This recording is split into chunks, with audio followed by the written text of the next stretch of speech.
It's Wednesday, June 20th, 2012, and this is news.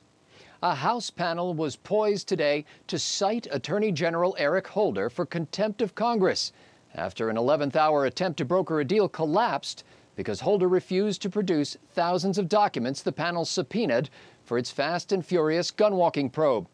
President Obama stepped into the controversy this morning, backing the Attorney General by claiming executive privilege for the documents. However, the president said it's not his fault. He had to assert executive privilege because he inherited that approach from George W. Bush. Meanwhile, a prominent Democrat senator spoke out against the president's move. There's been a tendency on the part of this administration to try to hide behind executive privilege every time there's something a little shaky that's taking place. And I think, the administration would be best served by coming clean on this. The White House dismissed the senator's remarks, noting he seems ignorant of the Constitution and of the duties of the presidency.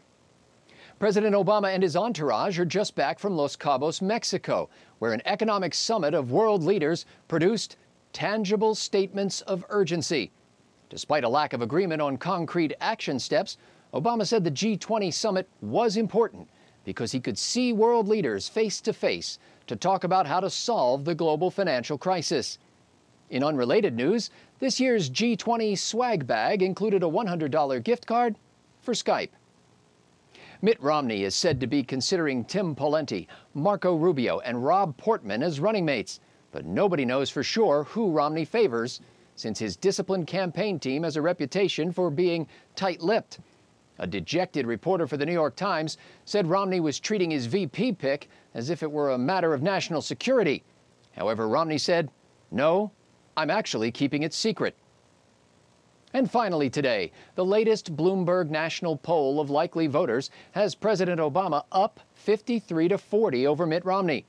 Although voters tell pollsters the president's doing a poor job with the economy, and 6 in 10 think the country's moving in the wrong direction, still 55% see Romney as out of touch with the average American. Meanwhile, the Obama campaign plans to raffle off a chance to play a round of golf with the president and Sarah Jessica Parker. With PJ Newsbreak, I'm Scott Ott. Visit pjtv.com 3 times today for your antidote to the obsolete media.